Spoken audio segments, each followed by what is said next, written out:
सत श्री अकाल, तुसीं देख रहे हो पंजाब मेल यूएसए टीवी में वरुण कौर मान। खबरां दे बुलेटिन 'ਚ ਤੁਹਾਡਾ स्वागत है। पेश ते पहलां चोण ਦੀਆਂ खबरां। अमरीका 'ਚ आया गैर कानूनी प्रवासियों का हड़। भारतीय विद्यार्थियों ਲਈ चंगी खबर, कनेडा सरकार ने वीज़ा 'ਚ देरी का कढ़िया हल।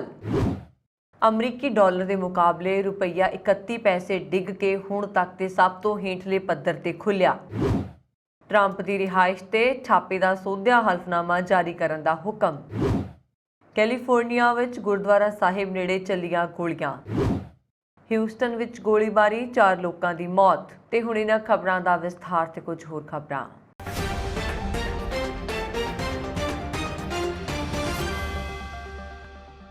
अमरीका की राजधानी वाशिंगटन ਅਤੇ प्रमुख शहरों ਵਿੱਚੋਂ एक न्यूयॉर्क विच है। इस वेले गैर कानूनी प्रवासियों का हड़ आ चुका है। कारण यह है कि इस वेले इन्हां शहरों ਵਿੱਚ ਬੱਸਾਂ भर के गैर कानूनी प्रवासी आ रहे हैं।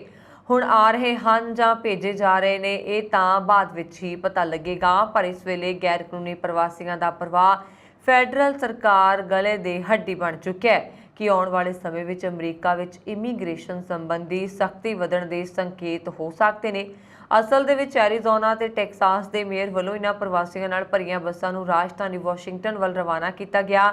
अप्रैल महीने तो लैके हुण तक गवर्नर वालों 7000 के करीब प्रवासियों बसां राही वाशिंगटन भेजा गया, जिस कारण अमरीका के राष्ट्रपति जो बाइडन ते बॉर्डर नीतियां नूं लैके प्रैशर बनना शुरू हो गया है। एरीजोना के गवर्नर वालों 1500 के करीब प्रवासियों नूं अमरीका की राजधानी वाशिंगटन DC वाल नूं तोरिया गया। हाल ही विच हुण तां गवर्नर अवार्ड वालों न्यूयॉर्क लई भी बसां भर के प्रवासी भेजणे शुरू कर दिते गए ने।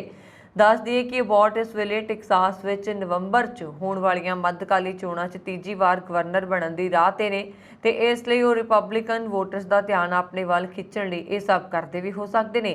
ਜਿਹੜੇ भी ਵਲੰਟੀਅਰਸ इन्हां प्रवासियों ਨੂੰ ਅਸਿਸਟ कर रहे ਨੇ, ਉਹਨਾਂ अनुसार इन्हां ਨੂੰ यूएस ਦੇ ਦੂਜੇ ਸਟੇਟਸ ਵਿੱਚ ਜਾਣ 'ਚ ਕੁਝ ਘੰਟੇ ਹੀ ਲੱਗਦੇ ਨੇ। ज़्यादा तो ज़्यादा किसी दूर दी स्टेट ਲਈ 1 दिन लग रहा है। हर साल भारत तो हज़ारां विद्यार्थी पढ़ाई लई कनेडा जाते हैं। इस बार स्टडी परमिट लई हज़ारां अर्जियां पेंडिंग ने।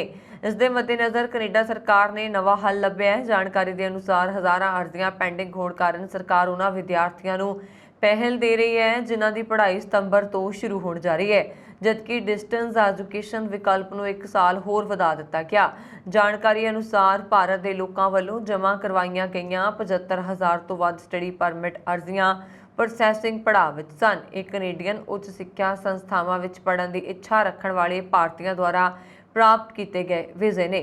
हिंदुस्तान टाइम्स मुताबक immigration refugees and citizenship Canada के बुलारे ने कहा कि वह विश्व पद्धर ते इस परेशानी नूं घट करने लई हर संभव कोशिश कर रहे हैं ਤਾਂ ਜੋ ਵਿਦਿਆਰਥੀਆਂ ਨੂੰ ਘੱਟ ਉਡੀਕ ਕਰਨੀ ਪਏ। ਟਾਪ ਗੈਪ ਵਜੋਂ IRCC ਦੂਰੀ ਸਿੱਖਿਆ ਤੇ ਉਪਮਾਵਾਂ ਨੂੰ 31 ਅਗਸਤ 2023 ਤੱਕ ਵਧਾ ਰਿਹਾ। ਇਹ ਉਪਾਅ ਕੋਵਿਡ-19 ਮਹਾਮਾਰੀ ਦੌਰਾਨ ਪੇਸ਼ ਕੀਤੇ ਗਏ ਸਨ। ਵਿਦੇਸ਼ਾਂ ਵਿੱਚ ਆਨਲਾਈਨ ਪੜ੍ਹ ਰਹੇ ਅੰਤਰਰਾਸ਼ਟਰੀ ਵਿਦਿਆਰਥੀ ਜਾਂ ਜੋ 31 ਅਗਸਤ 2022 ਤੋਂ ਬਾਅਦ ਸਟੱਡੀ ਪਰਮਿਟ ਅਰਜ਼ੀਆਂ ਜਮ੍ਹਾਂ ਕਰਦੇ ਨੇ, ਉਹ ਆਪਣੇ ਪ੍ਰੋਗਰਾਮਸ ਦਾ 100% ਆਨਲਾਈਨ ਪੂਰਾ ਕਰਨ ਦੇ ਸਮਰੱਥ ਹੋਣਗੇ। ਤੁਹਾਨੂੰ ਦੱਸ ਦਈਏ ਕਿ ਭਾਰਤ ਦੇ 2,30,000 ਤੋਂ ਵੱਧ ਵਿਦਿਆਰਥੀ ਕੈਨੇਡਾ ਵਿੱਚ ਪੋਸਟ ਸੈਕੰਡਰੀ ਸੰਸਥਾਵਾਂ ਵਿੱਚ ਦਾਖਲ ਨੇ। ਅੰਕੜਿਆਂ ਦੇ ਅਨੁਸਾਰ ਕੈਨੇਡਾ ਵਿੱਚ ਪੜ੍ਹ ਰਹੇ ਭਾਰਤੀ ਵਿਦਿਆਰਥੀ ਟਿਊਸ਼ਨ ਫੀਸਾਂ ਤੇ ਹੀ ਅੰਦਾਜ਼ਨ 4 ਬਿਲੀਅਨ ਕੈਨੇਡੀਅਨ ਡਾਲਰ ਖਰਚ ਕਰਦੇ ਨੇ। ਇਸ ਹਿਸਾਬ ਨਾਲ ਤੁਸੀਂ ਅੰਦਾਜ਼ਾ ਲਗਾ ਸਕਦੇ ਹੋ ਕਿ ਭਾਰਤ ਤੋਂ ਜਾ ਰਹੇ ਵਿਦਿਆਰਥੀ ਕੈਨੇਡੀਅਨ ਅਰਥਚਾਰੇ ਨੂੰ ਮਜ਼ਬੂਤ ਵਿੱਚ ਕਰਨ 'ਚ ਕਿੰਨਾ ਯੋਗਦਾਨ ਪਾਉਂਦੇ ਨੇ। ਬੁਲਾਰੇ ਨੇ ਦੱਸਿਆ ਕਿ 15 ਅਗਸਤ ਤੱਕ ਭਾਰਤ ਦੇ ਲੋਕਾਂ ਦੁਆਰਾ ਜਮ੍ਹਾਂ ਕਰਵਾਈਆਂ ਗਈਆਂ 75000 ਤੋਂ ਵੱਧ ਸਟੱਡੀ ਪਰਮਿਟ ਅਰਜ਼ੀਆਂ ਪ੍ਰੋਸੈਸਿੰਗ ਸੂਚੀ ਵਿੱਚ ਸਨ। ਇਹ ਕੈਨੇਡੀਅਨ ਉੱਚ ਸਿੱਖਿਆ ਸੰਸਥਾਨਾਂ ਵਿੱਚ ਪੜ੍ਹਨ ਦੀ ਇੱਛਾ ਰੱਖਣ ਵਾਲੇ ਭਾਰਤੀਆਂ ਦੁਆਰਾ ਪ੍ਰਾਪਤ ਕੀਤੇ ਗਏ ਵੀਜ਼ੇ ਨੇ। ਬਕਾਇਆ ਪ੍ਰੋਸੈਸਿੰਗ ਸੂਚੀਆਂ ਦਾ ਬੈਕਲੌਗ ਹੈ। IRCC ਦੇ ਅਨੁਸਾਰ ਵੱਡੀ ਸੂਚੀ ਬੈਕਲੌਗ ਦਾ ਮੁੱਖ ਕਾਰਨ ਇਸ ਸਾਲ ਅਧਿਐਨ ਪਰਮਿਟ ਅਰਜ਼ੀਆਂ ਦੀ ਗਿਣਤੀ ਵਿੱਚ ਵਾਧਾ ਹੈ। ਭਾਰਤ ਦੇ ਸ਼ੁਰੂਆਤੀ ਕਾਰੋਬਾਰ ਵਿੱਚ ਅਮਰੀਕੀ ਡਾਲਰ ਦੇ ਮੁਕਾਬਲੇ ਰੁਪਈਆ ਸੋਮਵਾਰ ਨੂੰ 31 ਪੈਸੇ ਡਿੱਗ ਕੇ 80.15 ਦੇ ਸਰਵਕਾਲੀ ਹੇਠਲੇ ਪੱਧਰ ਤੇ ਪਹੁੰਚ ਗਿਆ। ਇਹ ਗਿਰਾਵਟ ਵਿਦੇਸ਼ਾਂ ਵਿੱਚ ਅਮਰੀਕੀ ਮੁਦਰਾ ਦੀ ਮਜ਼ਬੂਤੀ ਅਤੇ ਕੱਚੇ ਤੇਲ ਦੀਆਂ ਕੀਮਤਾਂ ਵਿੱਚ ਵਾਧੇ ਦੇ ਕਾਰਨ ਆਈ ਹੈ। ਅੰਤਰ ਬੈਂਕ ਵਿਦੇਸ਼ੀ ਮੁਦਰਾ ਬਾਜ਼ਾਰ ਵਿੱਚ ਰੁਪਈਆ ਡਾਲਰ ਦੇ ਮੁਕਾਬਲੇ 80.10 ਤੇ ਖੁੱਲਿਆ। बाद ਵਿੱਚ गिरावट दर्ज करता होया 80.15 ਤੇ आ गया, जो पिछले बंद के मुकाबले 31 पैसे की कमजोरी ਨੂੰ दर्शाਉਂਦਾ है। शुक्रवार ਨੂੰ ਡਾਲਰ ਦੇ ਮੁਕਾਬਲੇ ਰੁਪਈਆ 79.84 ਦੇ ਪੱਧਰ ਤੇ ਬੰਦ ਹੋਇਆ ਸੀ। ਇਸ ਦੌਰਾਨ 6 ਪ੍ਰਮੁੱਖ ਮੁਦਰਾਵਾਂ ਦੇ ਮੁਕਾਬਲੇ ਅਮਰੀਕੀ ਡਾਲਰ ਦੀ ਸਥਿਤੀ ਨੂੰ ਦਰਸਾਉਂਦਾ ਡਾਲਰ ਸੂਚਕ ਅੰਕ 0.51% ਵੱਧ ਕੇ 109.35 ਤੇ ਪਹੁੰਚ ਗਿਆ। ਅਮਰੀਕਾ ਦੇ ਸਾਬਕਾ ਰਾਸ਼ਟਰਪਤੀ ਡੋਨਾਲਡ ਟਰੰਪ ਦੇ ਫਲੋਰੀਡਾ ਸਥਿਤ ਰਿਹਾਇਸ਼ ਤੇ ਬੀਤੀ 8 ਅਗਸਤ ਦੇ ਛਾਪੇ ਸੰਬੰਧੀ ਸੰਘੀ ਜੱਜ ਬਰੂਸ ਨੇ ਅਮਰੀਕੀ ਨਿਆਂ ਵਿਭਾਗ ਨੂੰ ਹੁਕਮ ਦਿੱਤਾ ਹੈ ਕਿ ਉਹ ਛਾਪੇਮਾਰੀ ਲਈ ਹਲਫਨਾਮੇ ਦਾ ਸੋਧਿਆ ਰੂਪ ਸ਼ੁੱਕਰਵਾਰ ਨੂੰ ਜਨਤਕ ਕਰੇ। ਮੈਜਿਸਟ੍ਰੇਟ ਜੱਜ ਦੇ ਹੁਕਮ ਦੇ 1 ਘੰਟੇ ਬਾਅਦ ਹੀ ਨਿਆਂ ਵਿਭਾਗ ਦੇ ਬੁਲਾਰੇ ਨੇ ਸਾਫ਼ ਕੀਤਾ ਕਿ ਵਕੀਲ ਨੇ ਹਲਫਨਾਮੇ ਨੂੰ ਬੰਦ ਲਿਫਾਫੇ ਵਿੱਚ ਸੌਂਪ ਦਿੱਤਾ ਹੈ। ਰਾਇਨਹਟ ਨੇ ਨਿਆਂ ਵਿਭਾਗ ਦੇ ਵਾਰੰਟ ਤੇ ਅਮਰੀਕੀ ਖੂਫੀਆ ਏਜੰਸੀ FBI ਦੇ ਟਰੰਪ ਦੀ ਰਿਹਾਇਸ਼ ਫਲੋਰੀਡਾ ਸਥਿਤ ਘਰ ਮਾਰ-ਏ-ਲਾਗੋ ਤੇ ਛਾਪੇ ਦੀ ਪੁਸ਼ਟੀ ਕੀਤੀ ਹੈ। ਇਸ ਦੇ ਨਾਲ ਹੀ ਰਾਇਨਹਟ ਨੇ ਕਿਹਾ ਕਿ ਨਿਆਂ ਵਿਭਾਗ ਨੂੰ ਕੁਝ ਗੁਪਤ ਦਸਤਾਵੇਜ਼ ਰਣਨੀਤੀ ਤਹਿਤ ਆਪਣੇ ਕੋਲ ਰੱਖਣ ਦਾ ਜਾਇਜ਼ ਕਾਰਨ ਹੈ। ਜ਼ਿਕਰਯੋਗ ਹੈ ਕਿ ਉਹਨਾਂ ਦੇ ਛਾਪੇ ਤੋਂ ਬਾਅਦ ਟਰੰਪ ਨੇ ਆਪਣੀ ਰਿਹਾਇਸ਼ ਤੇ ਬਿਨਾਂ ਵਾਰੰਟ ਦੇ ਛਾਪੇ ਦਾ ਦੋਸ਼ ਲਗਾਇਆ ਸੀ। ਦੋਸ਼ ਸੀ ਕਿ ਵਾਈਟ ਹਾਊਸ ਛੱਡਦੇ ਸਮੇਂ ਟਰੰਪ ਆਪਣੇ ਨਾਲ ਰਾਸ਼ਟਰੀ ਸੁਰੱਖਿਆ ਨਾਲ ਜੁੜੇ ਕੁਝ ਦਸਤਾਵੇਜ਼ ਵੀ ਲੈ ਗਏ ਸਨ। ਅਮਰੀਕਾ ਦੇ ਕੈਲੀਫੋਰਨੀਆ ਵਿੱਚ ਗੁਰਦੁਆਰਾ ਸਾਹਿਬ ਨੇੜੇ ਗੋਲੀਬਾਰੀ ਦਾ ਮਾਮਲਾ ਸਾਹਮਣੇ ਆਇਆ। ਘਟਨਾ ਸਟਾਕਟਨ ਦੀ ਹੈ। ਸਥਾਨਕ ਪੁਲਿਸ ਨੇ ਗੋਲੀਬਾਰੀ ਦੀ ਘਟਨਾ ਦੀ ਪੁਸ਼ਟੀ ਕੀਤੀ ਹੈ। ਅਧਿਕਾਰੀਆਂ ਨੂੰ ਸ਼ਨੀਵਾਰ ਨੂੰ ਸਥਾਨਕ ਸਮੇਂ ਅਨੁਸਾਰ ਸ਼ਾਮ 6:42 ਤੇ ਇਸ ਘਟਨਾ ਸੰਬੰਧੀ ਜਾਣਕਾਰੀ ਮਿਲੀ। ਇਸ ਘਟਨਾ 'ਚ 3 ਲੋਕ ਜ਼ਖਮੀ ਹੋ ਗਏ ਜਿਨ੍ਹਾਂ ਨੂੰ ਹਸਪਤਾਲ ਵਿੱਚ ਦਾਖਲ ਕਰਵਾਇਆ ਗਿਆ। ਪੁਲਿਸ ਦੇ ਮੁਤਾਬਕ ਕੋਈ ਵੀ ਗੰਭੀਰ ਰੂਪ ਨਾਲ ਜ਼ਖਮੀ ਨਹੀਂ ਹੋਇਆ। ਇਹ ਘਟਨਾ 2 ਸਿੱਖ ਧੜਿਆਂ ਵਿਚਾਲੇ ਹੋਏ ਝਗੜੇ ਦਾ ਨਤੀਜਾ ਦੱਸੀ ਜਾ ਰਹੀ ਹੈ। ਗੋਲੀ ਚਲਾਉਣ ਵਾਲਾ ਅਤੇ ਪੀੜਤ ਦੋਵੇਂ ਸਿੱਖ ਨੇ। ਹਾਲਾਂਕਿ ਇਸ ਤੋਂ ਪਹਿਲਾਂ ਖਬਰ ਆਈ ਸੀ ਕਿ ਗੁਰਦੁਆਰਾ ਸਾਹਿਬ ਦੇ ਅੰਦਰ ਗੋਲੀਬਾਰੀ ਹੋਈ ਹੈ, ਪਰ ਗੁਰਦੁਆਰਾ ਪ੍ਰਸ਼ਾਸਨ ਵੱਲੋਂ ਇਸ ਦਾ ਖੰਡਨ ਕੀਤਾ ਗਿਆ। ਗੁਰਦੁਆਰਾ ਪ੍ਰਸ਼ਾਸਨ ਵੱਲੋਂ ਜਾਰੀ ਬਿਆਨ ਵਿੱਚ ਕਿਹਾ ਗਿਆ ਕਿ ਇਹ ਘਟਨਾ ਗੁਰਦੁਆਰਾ ਸਾਹਿਬ ਦੇ ਅੰਦਰ ਨਹੀਂ ਵਾਪਰੀ। ਨਾਲ ਹੀ ਇਹ ਵੀ ਕਿਹਾ ਗਿਆ ਕਿ ਗੋਲੀਬਾਰੀ ਗੁਰਦੁਆਰਾ ਸਾਹਿਬ ਦੀ ਹੱਦ ਤੋਂ ਬਾਹਰ ਸੜਕ ਤੇ ਹੋਈ। ਗੁਰਦੁਆਰਾ ਕਮੇਟੀ ਨੇ ਦੱਸਿਆ ਹੈ ਕਿ ਵੇਟ ਲਿਫਟਿੰਗ ਦਾ ਪ੍ਰੋਗਰਾਮ ਕਰਵਾਇਆ ਜਾ ਰਿਹਾ ਸੀ। ਗੋਲੀਬਾਰੀ ਦਾ ਵੀ ਇਸ ਨਾਲ ਕੋਈ ਸੰਬੰਧ ਨਹੀਂ ਹੈ। ਸੋਸ਼ਲ ਮੀਡੀਆ ਤੇ ਅਫਵਾਹਾਂ ਫੈਲਾਈਆਂ ਜਾ ਰਹੀਆਂ ਨੇ। ਇਸ ਮਾਮਲੇ 'ਚ ਪੁਲਿਸ ਨੇ ਕਿਹਾ ਕਿ ਜਾਂਚ ਕੀਤੀ ਜਾ ਰਹੀ ਹੈ। ਇਸ ਦੇ ਨਾਲ ਹੀ ਸੋਸ਼ਲ ਮੀਡੀਆ ਤੇ ਇੱਕ ਵੀਡੀਓ ਸਾਹਮਣੇ ਆਈ ਹੈ ਜੋ ਗੋਲੀਬਾਰੀ ਦੇ ਸਮੇਂ ਦੀ ਹੈ। ਇਸ ਵੀਡੀਓ ਨੂੰ ਪੱਤਰਕਾਰ ਰਵਿੰਦਰ ਸਿੰਘ ਰੋਵਨ ਨੇ ਟਵੀਟ ਕੀਤਾ, ਜਿਸ ਵਿੱਚ ਸਟੇਜ ਤੇ ਪ੍ਰੋਗਰਾਮ ਚੱਲਦਾ ਨਜ਼ਰ ਆ ਰਿਹਾ। ਇਸ ਦੌਰਾਨ ਕਈ ਰਾਉਂਡ ਗੋਲੀਆਂ ਚੱਲਣ ਦੀ ਆਵਾਜ਼ ਸੁਣਾਈ ਦਿੱਤੀ। ਆਵਾਜ਼ ਸੁਣ ਕੇ ਪੰਡਾਲ ਵਿੱਚ ਬੈਠੇ ਲੋਕਾਂ ਅੰਦਰ ਹਫੜਾ ਦਫੜੀ ਮਚ ਗਈ। ਫਿਰ ਲੋਕ ਪੰਡਾਲ ਵਿੱਚੋਂ ਭੱਜਣ ਲੱਗੇ। ਅਮਰੀਕਾ ਵਿੱਚ ਗੋਲੀਬਾਰੀ ਬਹੁਤ ਆਮ ਹੋ ਗਈ ਹੈ। ਇੱਥੇ ਹਰ ਰੋਜ਼ ਗੋਲੀਬਾਰੀ ਦੇ ਮਾਮਲੇ ਸੁਣਨ ਨੂੰ ਮਿਲਦੇ ਨੇ। ਵੀਰਵਾਰ ਨੂੰ ਪੱਛਮੀ ਕੈਂਟਕੀ ਅਮਰੀਕਾ ਵਿੱਚ ਇੱਕ ਪੁਰਸ਼ਾਂ ਦੇ ਸ਼ੈਲਟਰ ਹੋਮ ਵਿੱਚ ਹੋਈ ਗੋਲੀਬਾਰੀ 'ਚ 2 ਲੋਕਾਂ ਦੀ ਮੌਤ ਹੋ ਗਈ। ਅਮਰੀਕਾ ਦੇ ਹਿਊਸਟਨ ਵਿੱਚ ਇੱਕ ਵਾਰ ਫਿਰ ਗੋਲੀਬਾਰੀ ਦੀ ਘਟਨਾ ਸਾਹਮਣੇ ਆਈ ਹੈ। ਸਥਾਨਕ ਪੁਲਿਸ ਦੇ ਅਨੁਸਾਰ ਇੱਕ ਵਿਅਕਤੀ ਨੇ ਇੱਕ ਇਮਾਰਤ ਨੂੰ ਅੱਗ ਲਗਾ ਦਿੱਤੀ ਅਤੇ ਫਿਰ ਭੱਜ ਰਹੇ ਲੋਕਾਂ ਤੇ ਗੋਲੀਆਂ ਚਲਾ ਦਿੱਤੀਆਂ। ਇਸ ਘਟਨਾ ਵਿੱਚ ਘੱਟੋ-ਘੱਟ 4 ਲੋਕਾਂ ਦੀ ਮੌਤ ਹੋ ਗਈ ਹੈ ਅਤੇ 2 ਜ਼ਖਮੀ ਹੋਏ ਨੇ। ਪੁਲਿਸ ਮੁਖੀ ਨੇ ਦੱਸਿਆ ਕਿ ਮਾਰੇ ਗਏ 4 ਵਿੱਚੋਂ ਇੱਕ ਸ਼ੱਕੀ ਸੀ। ਬਾਅਦ ਵਿੱਚ ਹਿਊਸਟਨ ਪੁਲਿਸ ਅਧਿਕਾਰੀ ਨੇ ਸ਼ੱਕੀ ਨੂੰ ਗੋਲੀ ਮਾਰ ਕੇ ਮਾਰ ਦਿੱਤਾ। ਮਰਨ ਵਾਲਿਆਂ ਵਿੱਚ 40 ਤੋਂ 60 ਸਾਲ ਦੀ ਉਮਰ ਦੇ ਸਾਰੇ ਪੁਰਸ਼ ਸ਼ਾਮਲ ਨੇ। ਪੁਲਿਸ ਨੇ ਦੱਸਿਆ ਕਿ ਸ਼ੱਕੀ ਵਿਅਕਤੀ ਨੇ ਪਹਿਲਾਂ ਗੋਲੀ ਚਲਾਈ ਅਤੇ ਲੋਕਾਂ ਦੇ ਬਾਹਰ ਆਉਣ ਦੀ ਉਡੀਕ ਕੀਤੀ ਅਤੇ ਫਿਰ ਉਹਨਾਂ ਤੇ ਗੋਲੀਆਂ ਚਲਾ ਦਿੱਤੀਆਂ। ਪੁਲਿਸ ਅਧਿਕਾਰੀ ਦੇ ਅਨੁਸਾਰ ਫਾਇਰ ਬ੍ਰਿਗੇਡ ਵਿਭਾਗ ਅੱਗ ਬੁਝਾਉਣ ਦੇ ਲਈ ਮੌਕੇ ਤੇ ਪਹੁੰਚੇ, ਲੇਕਿਨ ਗੋਲੀਆਂ ਦੀ ਆਵਾਜ਼ ਸੁਣ ਕੇ ਉਹਨਾਂ ਨੂੰ ਪਿੱਛੇ ਹਟਣਾ ਪਿਆ। ਫਿਨਰ ਨੇ ਕਿਹਾ ਕਿ ਸ਼ੱਕੀ ਇੱਕ 40 ਸਾਲਾ ਅਫਰੀਕੀ ਅਮਰੀਕੀ ਵਿਅਕਤੀ ਸੀ ਜਿਸਨੇ ਕਾਲੇ ਕੱਪੜੇ ਪਾਏ ਹੋਏ ਸੀ। ਪੁਲਿਸ ਨੇ ਦੱਸਿਆ ਕਿ ਹਮਲਾਵਰ ਕਰੀਬ 40 ਸਾਲ ਦਾ ਸੀ ਅਤੇ ਉਹ ਵੀ ਇਸੇ ਅਪਾਰਟਮੈਂਟ ਵਿੱਚ ਰਹਿ ਰਿਹਾ ਸੀ। ਭਾਰਤੀ ਅਮਰੀਕੀ ਸੰਸਦ ਮੈਂਬਰ ਰਾਜਾ ਕ੍ਰਿਸ਼ਨ ਮੂਰਤੀ ਨੇ ਡਲਾਸ ਪੁਲਿਸ ਨੂੰ ਅਪੀਲ ਕੀਤੀ ਹੈ ਕਿ ਉਹ ਪਿਛਲੇ ਹਫ਼ਤੇ ਟੈਕਸਾਸ ਵਿੱਚ 4 ਭਾਰਤੀ ਮੂਲ ਦੀਆਂ ਔਰਤਾਂ ਤੇ ਤਸ਼ੱਦਦ ਅਤੇ ਹਮਲਾ ਕਰਦੇ ਨਜ਼ਰ ਆਏ ਇੱਕ ਔਰਤ ਵਿਰੁੱਧ ਕਾਨੂੰਨ ਅਨੁਸਾਰ ਸਖਤ ਕਾਰਵਾਈ ਕਰੇ। ਕ੍ਰਿਸ਼ਨਾ ਮੂਰਤੀ ਨੇ ਕਿਹਾ ਕਿ ਨਸਲਵਾਦ, ਵਿਦੇਸ਼ੀਆਂ ਪ੍ਰਤੀ ਨਫ਼ਰਤ ਆਦਿ ਤੋਂ ਪ੍ਰੇਰਿਤ ਅਜਿਹੇ ਹਮਲੇ ਨਾ ਕੇਵਲ ਉਹਨਾਂ ਲੋਕਾਂ ਨੂੰ ਨਿਸ਼ਾਨਾ ਬਣਾਉਂਦੇ ਨੇ ਜਿਨ੍ਹਾਂ ਤੇ ਸਿੱਧੇ ਤੌਰ ਤੇ ਹਮਲਾ ਕੀਤਾ ਗਿਆ ਹੈ, ਸਗੋਂ ਵਿਆਪਕ ਭਾਈਚਾਰੇ ਲਈ ਡਰ ਅਤੇ ਖਤਰੇ ਦਾ ਮਾਹੌਲ ਵੀ ਪੈਦਾ ਕਰਦੇ ਨੇ। ਟੈਕਸਾਸ ਦੇ ਪਲਾਨੋ ਦੀ ਦੋਸ਼ੀ ਮਹਿਲਾ ਨੂੰ ਪਿਛਲੇ ਬੁੱਧਵਾਰ ਨੂੰ ਪਾਰਕਿੰਗ ਵਿੱਚ 4 ਦੱਖਣੀ ਏਸ਼ੀਆਈ ਔਰਤਾਂ ਨਾਲ ਨਸਲੀ ਦੁਰਵਿਵਹਾਰ ਕਰਨ, ਉਹਨਾਂ ਤੇ ਹਮਲਾ ਕਰਨ ਅਤੇ ਇਤਰਾਜ਼ਯੋਗ ਸ਼ਬਦ ਕਹਿਣ ਲਈ ਗ੍ਰਿਫਤਾਰ ਕੀਤਾ ਗਿਆ ਸੀ। ਉਹ ਇੱਕ ਵੀਡੀਓ ਵਿੱਚ ਇੱਕ ਮੈਕਸੀਕਨ ਅਮਰੀਕੀ ਦੇ ਰੂਪ ਵਿੱਚ ਦਿਖਾਈ ਦੇ ਰਹੇ ਨੇ ਅਤੇ ਭਾਰਤੀ ਅਮਰੀਕੀ ਔਰਤਾਂ ਤੇ ਹਮਲਾ ਕਰਦੀ ਨਜ਼ਰ ਆ ਰਹੀ ਹੈ। ਵੀਡੀਓ 'ਚ ਉਹ ਕਹਿੰਦੀ ਹੋਈ ਦਿਖਾਈ ਦੇ ਰਹੀ ਹੈ ਕਿ ਮੈਂ ਤੁਹਾਨੂੰ ਭਾਰਤੀਆਂ ਨੂੰ ਨਫ਼ਰਤ ਕਰਦੀ ਹਾਂ। ਰਾਜਾ ਮੂਰਤੀ ਨੇ ਇੱਕ ਬਿਆਨ ਵਿੱਚ ਕਿਹਾ ਕਿ ਮੈਂ ਨਫ਼ਰਤ ਕਾਰਨ 4 ਭਾਰਤੀ ਮੂਲ ਦੀਆਂ ਔਰਤਾਂ ਤੇ ਤਸ਼ੱਦਦ ਕਰਨ ਦੀ ਘਟਨਾ ਦੀ ਫੁਟੇਜ ਦੇਖ ਕੇ ਘਬਰਾ ਗਿਆ ਹਾਂ ਅਤੇ ਪੁਲਿਸ ਨੂੰ ਦੋਸ਼ੀ ਔਰਤ ਖਿਲਾਫ ਕਾਨੂੰਨ ਅਨੁਸਾਰ ਕਾਰਵਾਈ ਕਰਨ ਦੀ ਅਪੀਲ ਕਰਦਾ ਹਾਂ। ਉਹਨਾਂ ਨੇ ਕਿਹਾ ਕਿ ਸਾਡਾ ਦੇਸ਼ ਮਹਾਮਾਰੀ ਦੀ ਸ਼ੁਰੂਆਤ ਤੋਂ ਹੀ ਏਸ਼ੀਅਨ ਪ੍ਰਤੀ ਨਫ਼ਰਤ ਦੀ ਵੱਧ ਰਹੀ ਭਾਵਨਾ ਨਾਲ ਨਜਿੱਠਣ ਦੀ ਕੋਸ਼ਿਸ਼ ਕਰ ਰਿਹਾ। ਮੈਂ ਸਾਰੇ ਅਮਰੀਕੀਆਂ ਨੂੰ ਅਪੀਲ ਕਰਦਾ ਹਾਂ ਕਿ ਉਹ ਇਕੱਠੇ ਹੋਣ ਅਤੇ ਇਹ ਸਾਬਤ ਕਰਨ ਕਿ ਸਾਡਾ ਦੇਸ਼ ਅਤੇ ਸਾਡੇ ਲੋਕ ਇਸ ਤਰ੍ਹਾਂ ਦੇ ਨਹੀਂ ਹਨ।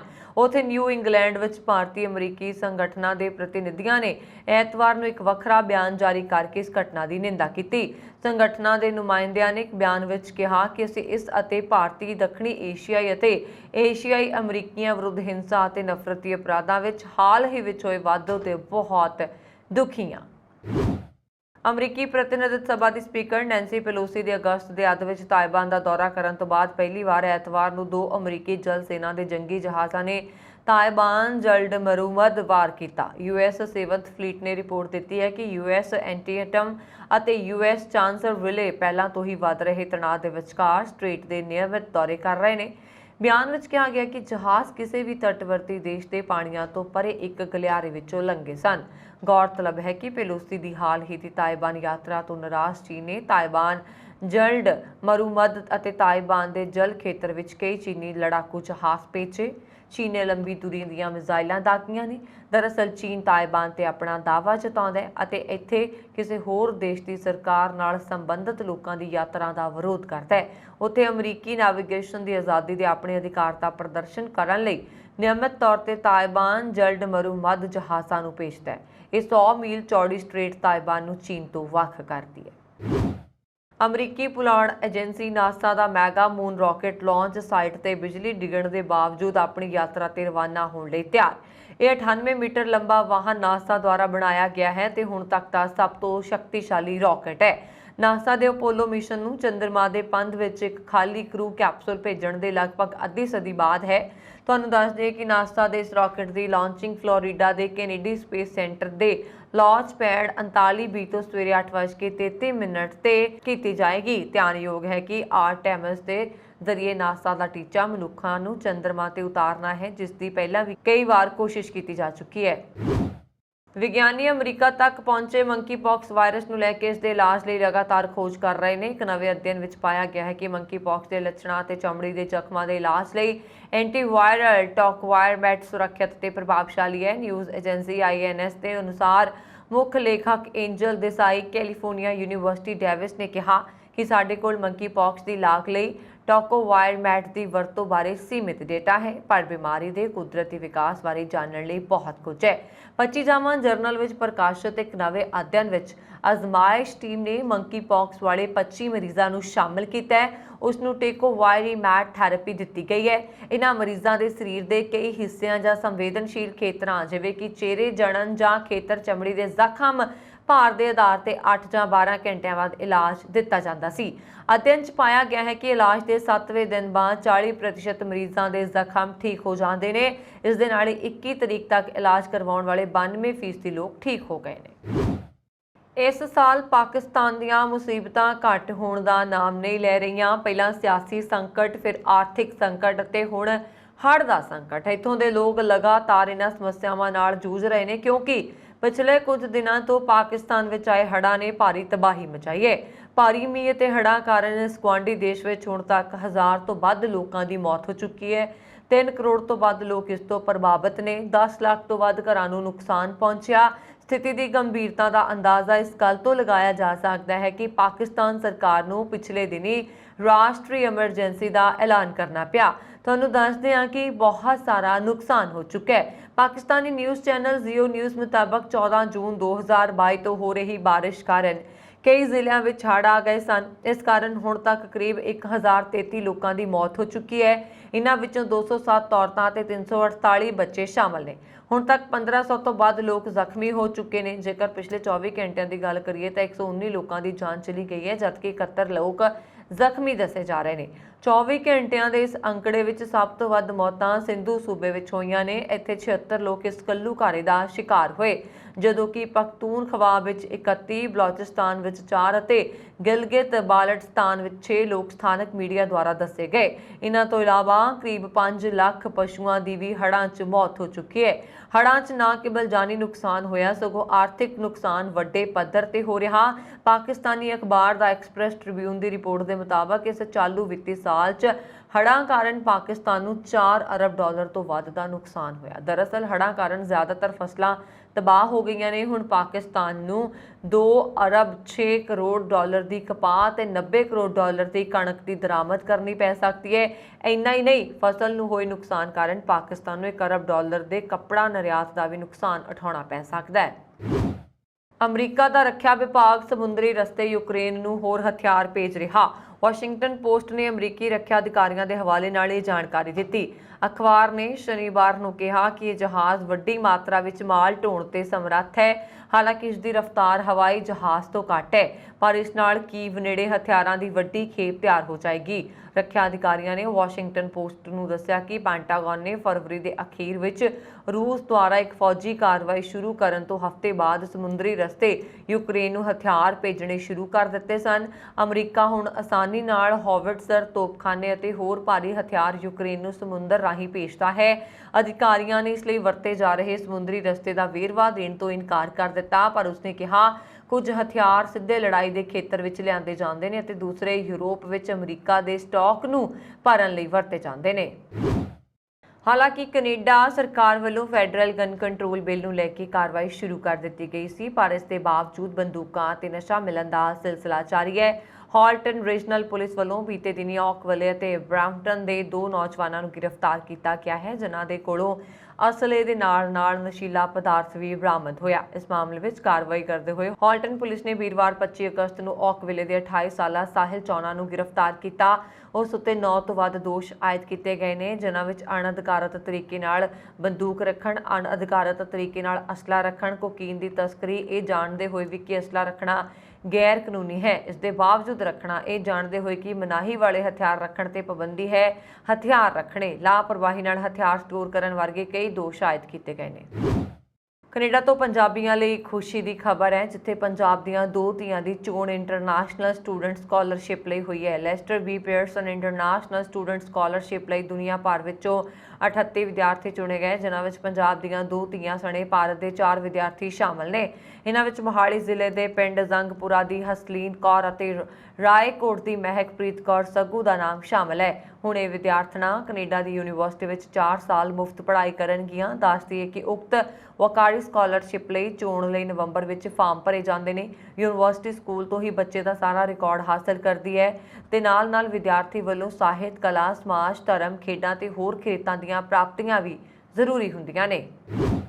ਹਵਾਬਾਜ਼ੀ regulator Directorate General of Civil Aviation ਨੂੰ ਸਪਾਈਸ ਜੈਟ ਨੂੰ ਲੀਜ਼ ਤੇ ਦਿੱਤੇ ਹੋਰ B737 ਜਹਾਜ਼ਾਂ ਦੀ ਰਜਿਸਟ੍ਰੇਸ਼ਨ ਰੱਦ ਕਰਨ ਦੀ ਬੇਨਤੀ ਪ੍ਰਾਪਤ ਹੋਈ ਹੈ। ਰਜਿਸਟ੍ਰੇਸ਼ਨ ਨੂੰ ਰੱਦ ਕਰਨ ਦੀ ਬੇਨਤੀ ਆਇਰਿਸ਼ ਕਿਰਾਏਦਾਰ ਹੌਰਿਜ਼ਨ ਐਵੀਏਸ਼ਨ ਦੁਆਰਾ ਕੀਤੀ ਗਈ ਹੈ। ਪਿਛਲੇ ਕੁਝ ਹਫ਼ਤਿਆਂ ਵਿੱਚ ਇਹ ਤੀਜਾ ਮੌਕਾ ਹੈ ਜਿਸ ਵਿੱਚ ਰੈਗੂਲੇਟਰ ਨੂੰ ਸਪਾਈਸ ਜੈਟ ਨੂੰ ਲੀਜ਼ ਤੇ ਦਿੱਤੇ ਗਏ ਜਹਾਜ਼ ਦੀ ਰਜਿਸਟ੍ਰੇਸ਼ਨ ਰੱਦ ਕਰਨ ਦੀ ਬੇਨਤੀ ਮਿਲੀ ਹੈ। ਮੌਜੂਦਾ ਮਾਮਲੇ ਵਿੱਚ DGCA ਨੂੰ 25 ਅਗਸਤ ਨੂੰ ਜਹਾਜ਼ ਦੀ ਰਜਿਸਟ੍ਰੇਸ਼ਨ ਰੱਦ ਕਰਨ ਦੀ ਬੇਨਤੀ ਮਿਲੀ। ਦੋਵੇਂ ਜਹਾਜ਼ ਨਵੀਂ ਦਿੱਲੀ ਵਿੱਚ ਤਾਇਨਾਤ ਨੇ। ਲੰਡਨ ਤੋਂ ਐਡਨਬਰਗ ਤੱਕ 1540 ਕਿਲੋਮੀਟਰ ਲੰਬੀ ਸਾਈਕਲਿੰਗ 'ਚ ਜਲੰਧਰ ਦੇ ਤਿਰਲੋਕ ਸਿੰਘ ਭਾਟੀਆ ਨੇ ਮੈਡਲ ਜਿੱਤ ਕੇ ਪੰਜਾਬ ਦਾ ਨਾਮ ਰੌਸ਼ਨ ਕੀਤਾ। ਇਸ ਸਾਈਕਲਿੰਗ ਮੁਕਾਬਲੇ ਵਿੱਚ 2000 ਖਿਡਾਰੀਆਂ ਨੇ ਹਿੱਸਾ ਲਿਆ। ਪੰਜਾਬ ਤੋਂ ਮੈਡਲ ਜਿੱਤਣ ਵਾਲੇ ਤਰਲੋਕ ਸਿੰਘ ਭਾਟੀਆ ਪਹਿਲੇ ਖਿਡਾਰੀ ਨੇ। ਉਹ ਜਲੰਧਰ ਵਿੱਚ Punjab and Sind bank Mota Singh Nagar branch ਦੇ ਸੀਨੀਅਰ ਮੈਨੇਜਰ ਦੇ ਅਹੁਦੇ ਤੇ ਵਿਰਾਜਮਾਨ ਨੇ। ਤਰਲੋਕ ਸਿੰਘ ਭਾਟੀਆ ਨੇ ਸਾਈਕਲਿੰਗ ਨੂੰ ਲੈ ਕੇ ਪਿਛਲੇ 1.5-2 ਸਾਲਾਂ 'ਚ ਕਾਫੀ ਪ੍ਰੈਕਟਿਸ ਕੀਤੀ ਸੀ। ਉਹ ਸਾਈਕਲਿੰਗ ਦੇ ਨਾਲ ਦੌੜ ਅਤੇ ਜਿਮ 'ਚ ਵੀ ਪ੍ਰੈਕਟਿਸ ਕਰ ਰਹੇ ਸਨ। ਤਰਲੋਕ ਸਿੰਘ ਭਾਟੀਆ ਨੇ ਦੱਸਿਆ ਕਿ ਉਹ 24 ਘੰਟਿਆਂ 'ਚੋਂ ਕੇਵਲ 2 ਘੰਟੇ ਹੀ ਰਸਤੇ 'ਚ ਆਰਾਮ ਕਰ ਪਾਉਂਦੇ ਸਨ, ਕਿਉਂਕਿ ਜ਼ਿਆਦਾ ਆਰਾਮ ਕਰਨ ਤੇ ਮੁਕਾਬਲੇ ਨੂੰ ਜਿੱਤਣਾ ਮੁਸ਼ਕਿਲ ਹੋ ਜਾਣਾ ਸੀ। ਇਸ ਮੁਕਾਬਲੇ 'ਚ ਇੱਕ ਮੁਸ਼ਕਿਲ ਇਹ ਵੀ ਸੀ ਕਿ ਦੌੜ 14,000 ਫੁੱਟ ਦੀ ਉਚਾਈ ਤੇ ਆਯੋਜਿਤ ਕੀਤੀ ਗਈ। ਭਾਟੀਆ, ਜਿਨ੍ਹਾਂ ਨੇ ਇਸ ਤੋਂ ਪਹਿਲਾਂ ਫਗਵਾੜਾ ਵਿੱਚ 40 ਕਿਲੋਮੀਟਰ ਮੁਕਾਬਲੇ 'ਚ ਤੀਜਾ ਸਥਾਨ, ਲੁਧਿਆਣਾ ਵਿੱਚ 40 ਕਿਲੋਮੀਟਰ ਮੁਕਾਬਲੇ ਵਿੱਚ ਪਹਿਲਾ ਸਥਾਨ ਅਤੇ ਨੰਗਲ ਵਿੱਚ ਆਯੋਜਿਤ 100 ਕਿਲੋਮੀਟਰ ਮੁਕਾਬਲੇ ਵਿੱਚ ਪਹਿਲਾ ਸਥਾਨ ਹਾਸਲ ਕੀਤਾ। ਸੀ ਨੇ ਦੱਸਿਆ ਕਿ ਮੁਕਾਬਲੇ ਵਿੱਚ ਹਿੱਸਾ ਲੈਣ ਵਾਲੇ ਸਾਰੇ ਖਿਡਾਰੀਆਂ ਨੇ ਜਿੱਤ ਤੋਂ ਬਾਅਦ ਉਹਨਾਂ ਨੂੰ ਸ਼ਾਬਾਸ਼ੀ ਦਿੱਤੀ। ਉਹਨਾਂ ਨੇ ਦੱਸਿਆ ਕਿ ਉਹਨਾਂ ਲਈ ਇਹ ਮਾਣ ਵਾਲੀ ਗੱਲ ਸੀ ਕਿ ਮੈਡਲ ਦੇ ਸਮੇਂ ਉਹਨਾਂ ਦੇ ਹੱਥਾਂ ਵਿੱਚ ਦੇਸ਼ ਦਾ ਰਾਸ਼ਟਰੀ ਝੰਡਾ ਤਿਰੰਗਾ ਸੀ ਅਤੇ ਸਾਰੇ ਹੋਰ ਦੇਸ਼ਾਂ ਦੇ ਖਿਡਾਰੀ ਉਹਨਾਂ ਦੇ ਸਾਹਮਣੇ ਬੈਠੇ ਹੋਏ ਸਨ। ਭਾਟੀਆ ਨੇ ਕਿਹਾ ਕਿ ਭਵਿੱਖ ਵਿੱਚ ਵੀ ਉਹ ਇਸੇ ਤਰ੍ਹਾਂ ਹੋਰ ਮੁਕਾਬਲਿਆਂ 'ਚ ਹਿੱਸਾ ਲੈਂਦੇ ਰਹਿਣਗੇ ਅਤੇ ਦੇਸ਼ ਦਾ ਨਾਮ ਰੌਸ਼ਨ ਕਰਨਗੇ। ਫਲਾਈਟ ਨੂੰ ਯਾਤਰਾ ਦਾ ਸਭ ਤੋਂ ਤੇਜ਼ ਸਾਧਨ ਮੰਨਿਆ ਜਾਂਦਾ ਹੈ, ਪਰ ਜੇਕਰ ਹਜ਼ਾਰਾਂ ਫੁੱਟ ਦੀ ਉਚਾਈ ਤੇ ਉਡਾਨ ਭਰਨ ਵੇਲੇ ਪਾਇਲਟ ਹੀ ਆਪਸ ਵਿੱਚ ਝਗੜਾ ਕਰਨਾ ਸ਼ੁਰੂ ਕਰ ਦੇਣ ਤਾਂ ਯਾਤਰੀਆਂ ਦਾ ਕੀ ਹਾਲ ਬਣੇ। ਜੀ ਹਾਂ, ਅਜਿਹੀ ਹੀ ਇੱਕ ਘਟਨਾ ਫਰਾਂਸ ਵਿੱਚ ਵਾਪਰੀ ਜਿੱਥੇ ਏਅਰ ਫਰਾਂਸ ਦੇ 2 ਪਾਇਲਟ ਫਲਾਈਟ ਦੌਰਾਨ ਆਪਸ ਵਿੱਚ ਲੜ ਪਏ। ਮਾਮਲਾ ਇੰਨਾ ਵੱਧ ਗਿਆ ਕਿ ਫਲਾਈਟ ਅਟੈਂਡੈਂਟ ਨੂੰ ਦੋਹਾਂ ਪਾਇਲਟਾਂ ਵਿਚਾਲੇ ਚੱਲ ਰਹੀ ਲੜਾਈ ਨੂੰ ਰੋਕਣ ਲਈ ਆਉਣਾ ਪਿਆ। ਇਸ ਤੋਂ ਕੁਝ ਦਿਨ ਪਹਿਲਾਂ ਸੁਡਾਨ ਤੇ ਖਾਰਟੂਮ ਤੋਂ ਅਦੀਸ ਅਬਾਬਾ ਜਾ ਰਹੇ ਇਥੋਪੀਅਨ 에ਅਰਲਾਈਨਸ ਦੇ ਦੋਵੇਂ ਪਾਇਲਟ 37,000 ਫੁੱਟ ਦੀ ਉਚਾਈ ਤੇ ਸੌਂ ਗਏ ਸਨ। ਇਸ ਕਾਰਨ ਉਹਨਾਂ ਦਾ ਜਹਾਜ਼ ਅਦੀਸ ਅਬਾਬਾ ਹਵਾਈ ਅੱਡੇ ਨੂੰ ਪਾਰ ਕਰਕੇ ਓਵਰਟੇਕ ਕਰ ਗਿਆ। ਲਾ ਟ੍ਰਿਬਿਊਨ ਦੀ ਰਿਪੋਰਟ ਦੇ ਮੁਤਾਬਕ ਏਅਰ ਫਰਾਂਸ ਦੀ ਫਲਾਈਟ ਜਨੇਵਾ ਤੋਂ ਪੈਰਿਸ ਜਾ ਰਹੀ ਸੀ। ਜਿਵੇਂ ਜਹਾਜ਼ ਆਪਣੀ ਨਿਰਧਾਰਤ ਉਚਾਈ ਤੇ ਪਹੁੰਚਿਆ, ਇਸ ਦੌਰਾਨ ਦੋਵੇਂ ਪਾਇਲਟ ਬਰੀਫ ਕੇਸ ਨੂੰ ਇੱਕ ਦੂਜੇ ਦੇ ਸਮਾਨ ਦੇ ਉੱਪਰ ਰੱਖਣ ਨੂੰ ਲੈ ਕੇ ਬਹਿਸ ਹੋ ਗਈ। ਹਾਲਾਤ ਉਦੋਂ ਵਿਗੜ ਗਏ ਜਦੋਂ ਇੱਕ ਪਾਇਲਟ ਨੇ ਦੂਜੇ ਪਾਇਲਟ ਦਾ ਹੁਕਮ ਮੰਨਣ ਤੋਂ ਇਨਕਾਰ ਕਰ ਦਿੱਤਾ। ਅਜਿਹੇ ਵਿੱਚ ਜ਼ੁਬਾਨੀ ਜੰਗ ਹੱਥੋਂ-ਪਾਈ ਵਿੱਚ ਬਦਲ ਗਈ। ਇੱਕ ਪਾਇਲਟ ਨੇ ਦੂਜੇ ਨੂੰ ਥੱਪੜ ਮਾਰ ਦਿੱਤਾ। ਫਿਰ ਦੋਹਾਂ ਨੇ ਇੱਕ ਦੂਜੇ ਦਾ ਕਾਲਰ ਫੜ ਲਿਆ ਤੇ ਕਾਕਪਿਟ ਦੇ ਅੰਦਰ ਲੜਨ ਲੱਗੇ। ਦੋਵਾਂ ਵਿਚਾਲੇ ਲੜਾਈ ਅਤੇ ਗਾਲੀ ਗਲੋਚ ਦੀ ਆਵਾਜ਼ ਇੰਨੀ ਉੱਚੀ ਸੀ ਕਿ ਫਲਾਈਟ ਅਟੈਂਡੈਂਟ ਤੋਂ ਲੈ ਕੇ ਯਾਤਰੀਆਂ 'ਚ ਦਹਿਸ਼ਤ ਫੈਲ ਗਈ। ਮਾਮਲਾ ਵਿਗੜਦਾ ਦੇਖ ਫਲਾਈਟ ਵਿੱਚ ਮੌਜੂਦ ਕੈਬਿਨ ਕਰੂ ਮੈਂਬਰਸ ਨੇ ਦਖਲ ਦੇਣ ਦਾ ਫੈਸਲਾ ਕੀਤਾ। ਖੁਸ਼ਕਿਸਮਤੀ ਨਾਲ ਕਾਕਪਿਟ ਅੰਦਰੋਂ ਬੰਦ ਨਹੀਂ ਸੀ। ਫਲਾਈਟ ਅਟੈਂਡੈਂਟਾਂ ਨੇ ਕਾਕਪਿਟ ਦਾ ਦਰਵਾਜ਼ਾ ਤੋੜ ਦਿੱਤਾ ਤੇ ਹੱਥੋਂ ਪਾਈ ਹੋਏ ਪਾਇਲਟਾਂ ਨੂੰ ਇੱਕ ਦੂਜੇ ਤੋਂ ਦੂਰ ਕੀਤਾ। ਹਾਲਾਂਕਿ ਫਲਾਈਟ ਨੂੰ ਉਡਾਉਣ ਲਈ ਦੋਵੇਂ ਪਾਇਲਟਸ ਦੀ ਲੋੜ ਹੁੰਦੀ ਹੈ, ਇਸ ਲਈ ਬਾਕੀ ਦਾ ਸਫ਼ਰ ਪੂਰਾ ਕਰਨ ਲਈ ਦੋਵਾਂ ਨੂੰ ਨੇੜੇ ਹੀ ਬਿਠਾ ਦਿੱਤਾ ਗਿਆ। ਦੋਵੇਂ ਪਾਇਲਟਾਂ ਨੂੰ ਦੁਬਾਰਾ ਉਲਝਣ ਤੋਂ ਬਚਾਉਣ ਲਈ ਪਾਇਲਟਾਂ ਦੇ ਪਿੱਛੇ ਇੱਕ ਤਾਕਤਵਰ ਕੈਬਿਨ ਕਰੂ ਮੈਂਬਰ ਬਿਠਾਇਆ ਗਿਆ, ਜਿਸ ਤੋਂ ਬਾਅਦ ਜਹਾਜ਼ ਆਪਣੀ ਮੰਜ਼ਿਲ ਪੈਰਿਸ ਹਵਾਈ ਅੱਡੇ ਤੇ ਸੁਰੱਖਿਅਤ ਉਤਰਨ 'ਚ ਕਾਮਯਾਬ ਰਿਹਾ। ਘਟਨਾ ਦੀ ਗੰਭੀਰਤਾ ਨੂੰ ਦੇਖਦੇ ਹੋਏ ਏਅਰ ਫਰਾਂਸ ਨੂੰ ਸਮਝਾਉਣ ਲਈ ਅੱਗੇ ਆਉਣਾ ਪਿਆ। ਏਅਰ ਫਰਾਂਸ ਦੇ ਇੱਕ ਬੁਲਾਰੇ ਨੇ ਕਾਕਪਿਟ ਵਿੱਚ ਪਾਇਲਟਾਂ ਵਿਚਾਲੇ ਹੋਈ ਤਕਰਾਰ ਨੂੰ ਬਿਲਕੁਲ ਅਣਉਚਿਤ ਵਿਵਹਾਰ ਦੱਸਿਆ। ਉਹਨਾਂ ਨੇ ਕਿਹਾ ਕਿ ਇਹ ਘਟਨਾ ਫਲਾਈਟ ਦੇ ਆਚਰਣ ਜਾਂ ਸੁਰੱਖਿਆ ਨੂੰ ਪ੍ਰਭਾਵਿਤ ਕੀਤੇ ਬਿਨਾਂ ਤੇਜ਼ੀ ਨਾਲ ਖਤਮ ਹੋ ਗਈ, ਜੋ ਕਿ ਆਮ ਵਾਂਗ ਜਾਰੀ ਰਹੀ। ਫਰਾਂਸ ਦੇ civil aviation safety investigation authority ਦੀ ਰਿਪੋਰਟ ਦੇ ਮੁਤਾਬਕ ਪਾਇਲਟਸ ਨੂੰ ਜਾਂਚ ਦੌਰਾਨ ਮੁਅੱਤਲ ਕਰ ਦਿੱਤਾ ਗਿਆ ਹੈ।